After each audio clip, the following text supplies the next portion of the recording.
दोस्तों हाय। स्वागत है आपका यहाँ पे हमारी ब्लॉगर साक्षी को उल्टियों की दिक्कत हो। मैं बताती हूँ, ये साक्षी की उल्टी है ये और ये ऊपर आ रही है और ये इनके जब पति आ जाएगी तो हम दिखाएंगे। और हम 5 बार टनल का चक्कर काट चुके हैं। Hi guys, welcome to our YouTube channel Desi Wandering Souls. तो आज का हमारा व्लॉग रहेगा पाल्मितोश पार्क के लिए और इसमें बेसिकली मैं क्या देखने आई हूँ, ये है डॉल्फिन शो। लेकिन हम लोग बर्लिन गए, वहाँ पे भी काफ़ी बड़ा होता है ये डॉल्फिन शो, लेकिन वहाँ पे उस टाइम पे कंस्ट्रक्शन चल रहा था, so we were not able to, but let's see this time. जैसा कि साक्षी ने आपको बताया ही है कि हम आए हैं पाल्मितोस पार्क। मैंने सोचा मैं आपको थोड़ी और इन्फॉर्मेशन दे दूँ। यहाँ पे जो एंट्रेंस टिकट है वो है 30 यूरो पर पर्सन, जो कि मैंने वेबसाइट पे देखा है। बट हो सकता है वेबसाइट पे हमेशा आपको एक दिन एडवांस में टिकट लेनी होती है, तो हम ले नहीं सके। तो अगर हमें आज ही ट्रैवल करना है यहाँ पे तो आपको यहीं आके लेनी पड़ेगी टिकट। तो देखते हैं कितने की पड़ती है। बट अगर आप, मैं कहूँगा पहले से प्लान कीजिए और एडवांस में टिकट लीजिए, वो आपको डिस्काउंट भी मिलता है उसमें। जैसे हमने देखा कि 4 पर्सन अगर आप टिकट लेते हो तो 100 समथिंग, तो टोटल हमें 8 और 9 यूरो का डिस्काउंट मिल रहा था। बट या एज़ यू नो।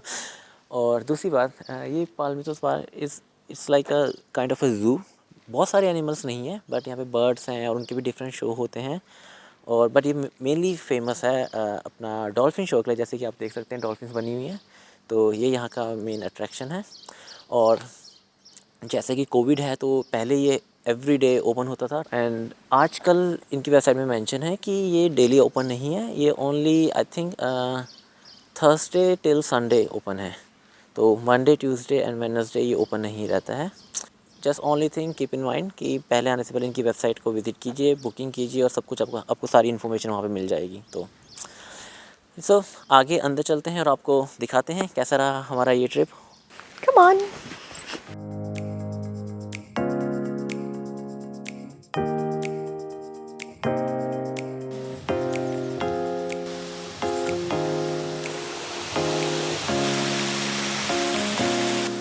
ये है टिकट काउंटर, यहाँ से आपको टिकट्स मिल जाएंगे। और यहाँ पे भी इन्होंने स्पेनिश और इंग्लिश दोनों में मेंशन किया हुआ है कि 10 to 5 यहाँ पे ओपन रहता है।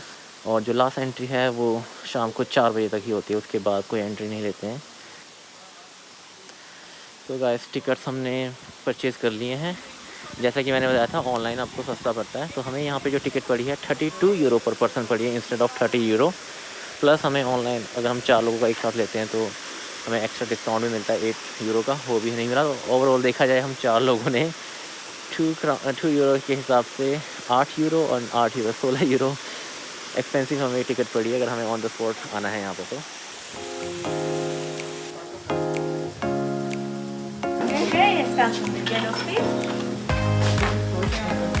Oh my God, यहाँ पे इतनी बड़ी बड़ी होर्डिंग कैसे लगी है? नीचे Oh shit.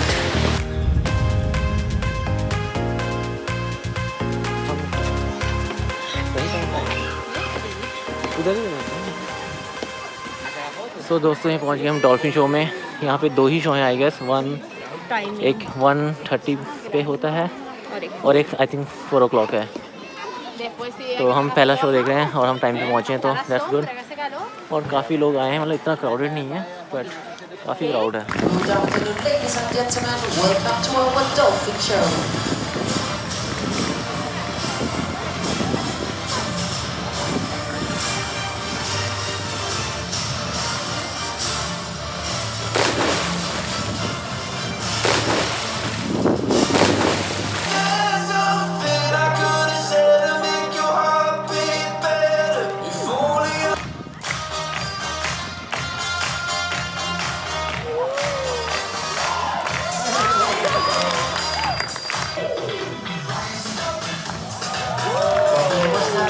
Si se despiden los delfines, like this, the dolphins say bye bye. Muchísimas gracias.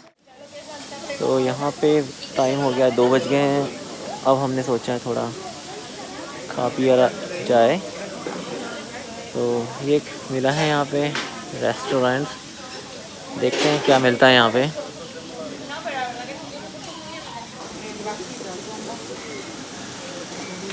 तो मेन्यू देखते हैं क्या है। गाइस मेन्यू में कुछ ज़्यादा ऑप्शन तो थे नहीं हमारे लिए, तो हमने ऑर्डर किया है वेज पिज़्ज़ा। और अब पेट पूजा कर लिए तो थोड़ी एनर्जी आई है, और अब करेंगे पाल्मितोस पार्क का भ्रमण और दिखाएंगे आपको यहाँ पर क्या क्या है।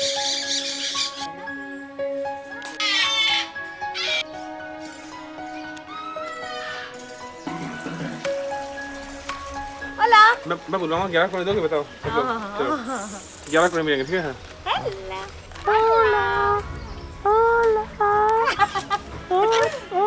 वो कितना सुंदर है।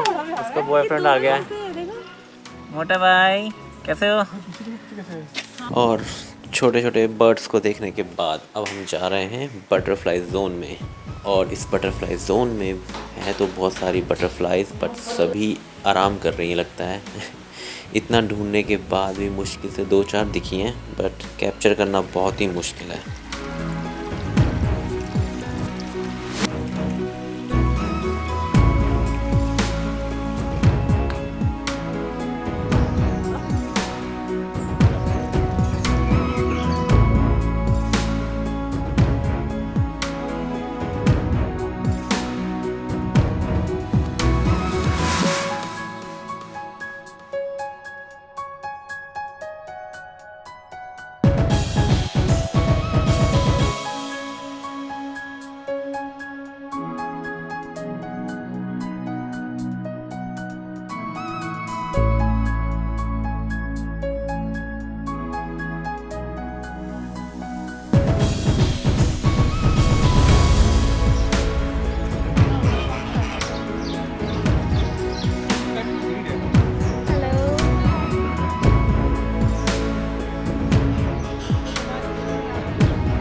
तो दोस्तों पाल्मितोस पार्क को देखने के बाद हम निकल पड़े हैं आज की सेकंड डेस्टिनेशन, जो कि हमारी बकेट लिस्ट में है।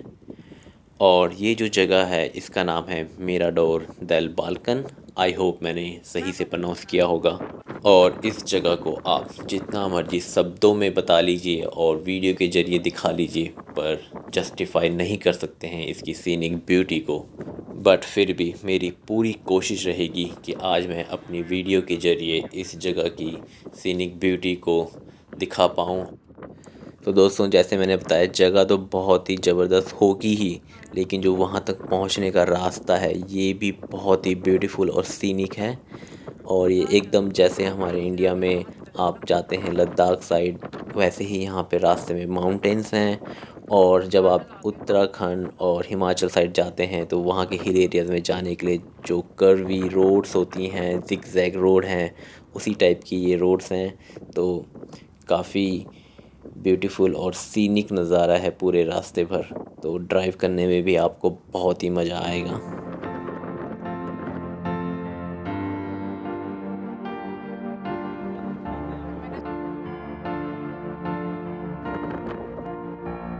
हिली एरिया टाइप्स रास्ता होने के कारण साक्षी को फील होने लगा है कि उसको वॉमिट आएगी, बट अभी तक उसको वॉमिट आ नहीं रही है। तो पूरे रास्ते भर उसको ऐसा फील होता आ रहा है, तो वो काफ़ी अभी रास्ते को तो एंजॉय नहीं कर पा रही है।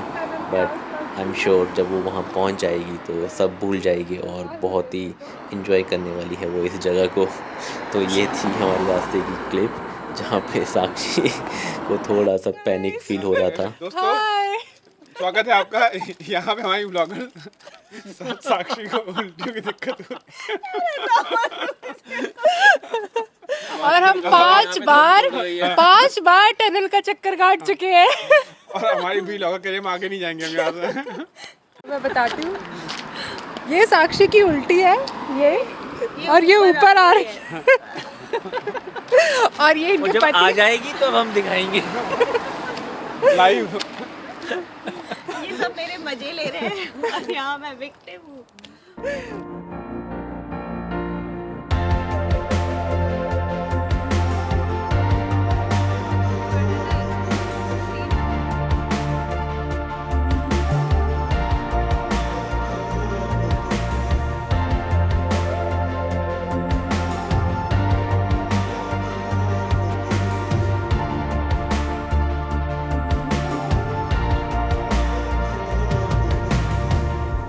सो दोस्तों फाइनली पहुंच गए हैं हम मिराडोर द बाल्कन पर, और ये देखिए आप भी हमारे साथ इस व्यू का आनंद लीजिए।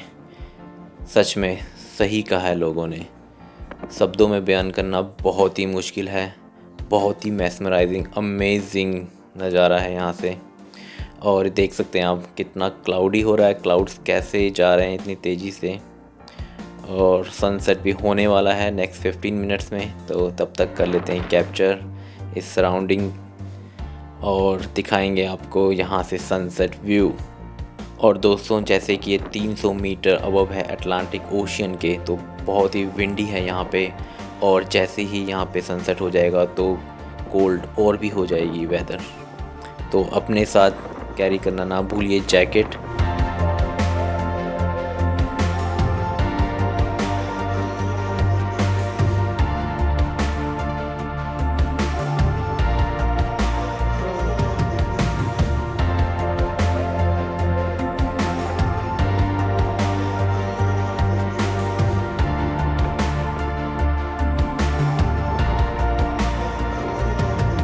तो दोस्तों निकल पड़े हैं वापस होटल की तरफ, और सनसेट व्यू बहुत ही ज़बरदस्त था। आई मीन ये जो साइट थी बहुत ही ज़बरदस्त थी, मुझे तो बहुत मज़ा आया। और यहाँ से जो व्यू था वो तो एकदम mesmerizing था, और आई मीन शब्दों में बयान करना तो बहुत ही मुश्किल था। बट हाँ, और जैसे कि आपने देखा ही थोड़े क्लाउड थे, तो सनसेट हमें इतना टाइम नहीं मिल पाया कि उसको हम बहुत अच्छे से टाइमलेस में कैप्चर कर पाएँ। बट फिर भी हमने जितना कैप्चर कर सकते थे किया। और मैंने सुना है कि अगर जब यहाँ पे बादल ना हो और व्यू एकदम क्लियर हो, सन क्लाउड्स ना हो, तो आपको सामने जिस साइड सनसेट हुआ है वहाँ पे आपको दिखता है जो ग्रान किनारे के साथ ही लगता है दूसरा कैनरी आइलैंड जिसका नाम है टेनरिफ है, तो वो भी आप यहाँ से देख सकते हैं। बट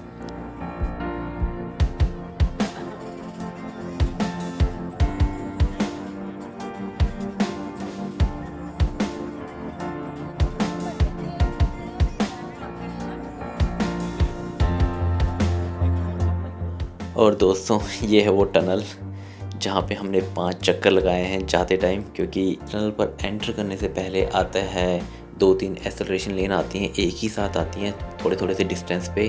तो बहुत ही ट्रिकी था, और जितनी देर में हम मैप बताता था कि अब हमें टर्न लेना है, हम उस एक्सेलरेशन लेन को क्रॉस कर चुके होते थे। तो हमने ऑलमोस्ट 5 से 6 चक्कर लगाए हैं यहाँ पे, तकरीबन 10 से के आसपास किलोमीटर एक्स्ट्रा गाड़ी चलाई है हमने, जस्ट घूम रहे थे वापस।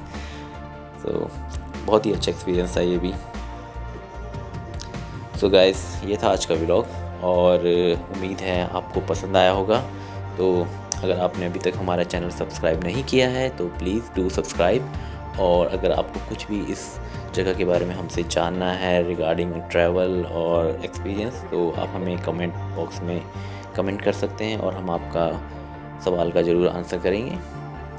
सो see you in the next vlog, bye bye.